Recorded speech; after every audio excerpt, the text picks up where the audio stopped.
असम में हिमंता बिस्वा शर्मा की सरकार बनने के बाद गुवाहाटी के जालुकबाड़ी इलाके में बुलडोजर कार्रवाई शुरू की गई है। ये इलाका मुस्लिम आबादी वाला माना जाता है। असम सरकार का कहना है कि जिस जमीन पर कार्रवाई की गई वो रेलवे की जमीन है। हालांकि मकामी लोगों का दावा है कि ये जमीन उनकी अपनी है और इसके तमाम दस्तावेज भी उनके पास मौजूद हैं। गौरतलब है कि ये इलाका सीएम के विधानसभा इलाके में भी आता है। बुलडोजर कार्रवाई के बाद पूरे असम में इस मुद्दे को लेकर बहस और रद्दअमल सामने आ रहे हैं। North east minority students union यानी कि NEMSU के नायब सदर नूरुल इस्लाम ने रद्दअमल देते हुए कहा कि मुसलमानों के घरों को बुलडोजर से तोड़ना नाइंसाफी है और ये कार्रवाई बिल्कुल गलत है। वहीं गुवाहाटी हाई कोर्ट के वकील जुनैद खालिद ने भी इस कार्रवाई पर एतराज जताया है। उनका कहना है कि करीब 215 मुस्लिम परिवारों के घरों पर बुलडोजर चलाया जा चुका है, जो सरासर गलत है। उन्होंने कहा कि मुतासिर लोगों के लिए कानूनी जंग लड़ी जाएगी और उनकी संस्था IMPAC भी इस मामले में मदद करेगी। वहीं इस मामले में मकामी खातून ने अपनी फिक्र और परेशानियां जाहिर करते हुए कहा है कि वो इस जगह पर कई सालों से रह रही हैं और उनके पास कहीं और जाने का कोई इंतजाम नहीं है। उन्होंने CM से गुजारिश की है कि अगर उन्हें हटाया जाता है तो उनके रहने के लिए मुनासिब इंतजाम किया जाए।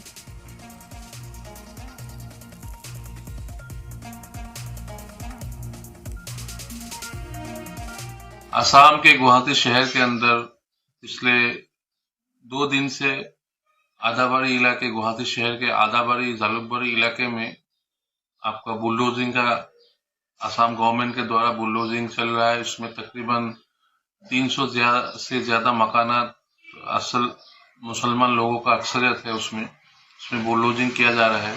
उसमें ये जमीन रेलवे का जमीन क्लेम करके इनके ऊपर बुलडोजिंग किया जा रहा है। हालांकि मैप के अंदर जो है ये इनका मियादी पट्टे का जमीन है और जो रेलवे के जमीन से काफी दूर है इनका जो मकानात है। लेकिन अभी असम गवर्नमेंट और रेलवे ये क्लेम कर रहा है कि ये जमीन जो है रेलवे का है और इसी बुनियाद के ऊपर ये लोग ये एविक्शन का और बुलडोजिंग का काम शुरू कर रहे हैं। कल भी बुलडोजिंग किया गया, आज भी बुलडोजिंग का काम जारी है। तो इस सिलसिले में इंशाल्लाह हमारी पूरी टीम जो है इसमें लगा हुआ है और इसमें हम लोग जो भी ह्यूमैनिटेरियन एड है वो भी प्रोवाइड करेंगे और लीगल जो इनके हेल्प एंड सपोर्ट है, केसेस है हाई कोर्ट, सुप्रीम कोर्ट, वो भी हम लोग फाइल करेंगे। गुलशन को कितने साल से रह रहे हैं? बहुत दिन से हम लोग, हाँ? बहुत दिन से है। बाल बच्चा के शादीशुदा ही किया, हर चीज ही में दिया। अब हम लोग जगह कहा, खाली हम लोग को रहने की जगह होना चाहिए। तोड़ दिया सब? हाँ, सब भांग दिया। सब भांग हम लोग जगह कहा, 2 बाल बच्चा लेकर, छोटा छोटा बाल बच्चा है सब। CM को क्या बोलेगे? CM के हाँ? CM के बारे क्या CM से क्या बोलेगी? क्या बोलना CM का यही बोलेगा कि हम लोग को रहने की जगह होना चाहिए बस, और हमको कुछ नहीं चाहिए, रहने की जगह होना चाहिए। असम सरकार का बुलडोजर गुवाहाटी के जालुकबाड़ी में चल रहा है। लगातार 2 दिनों से बुलडोजर एक्शन जालुकबाड़ी में चल रहा है। देखा जाए तो जालुकबाड़ी में जिस इलाके में बुलडोजर चल रहा है ये इलाका रेलवे ट्रैक के पास है और सरकार की तरफ से कहा जा रहा है ये रेलवे की ज़मीन है। और देखा जाए तो स्थानीय लोगों ने कहा है कि उनके कुछ लोगों के ज़मीन का पट्टा भी है। देखा जाए तो वहाँ पे ख़ास तौर से बुलडोजर चल रहा है। वहाँ पे ख़ास तौर से देखा गया कि वहाँ पे मुस्लिम जनबहुल इलाका था। अभी देखा जाए तो ये जो बुलडोजर एक्शन जो चल चुका है असम सरकार द्वारा, जो फिर से सरकार बनने के बाद गुवाहाटी के जालुकबाड़ी में बुलडोजर एक्शन चल रहा है, ये खास तौर से जालुकबाड़ी विधानसभा सीट असम के मुख्यमंत्री हिमंता बिस्वा शर्मा का है। देखा जाए तो यहाँ पर बुलडोजर चलने के बाद असम के विभिन्न लोगों की प्रतिक्रिया सामने आ रही है।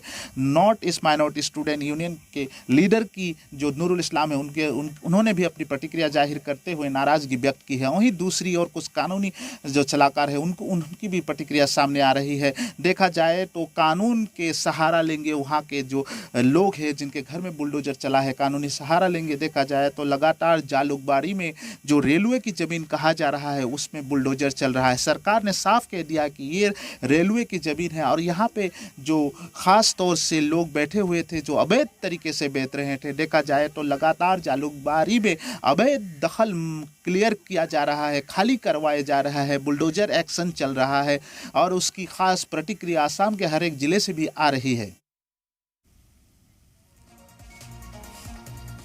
वेस्ट बंगाल में टीएमसी सांसद कल्याण बनर्जी पर हमला हुआ है। हुगली में मेमोरेंडम सौंपने के दौरान यह हमला हुआ है। बता दें कि कल अभिषेक बनर्जी पर सोनारपुर में हमला हुआ था और अब अभिषेक बनर्जी के बाद ये दूसरी वारदात हुई है। पश्चिम बंगाल में टीएमसी के नेताओं पर हमले रुक नहीं रहे हैं।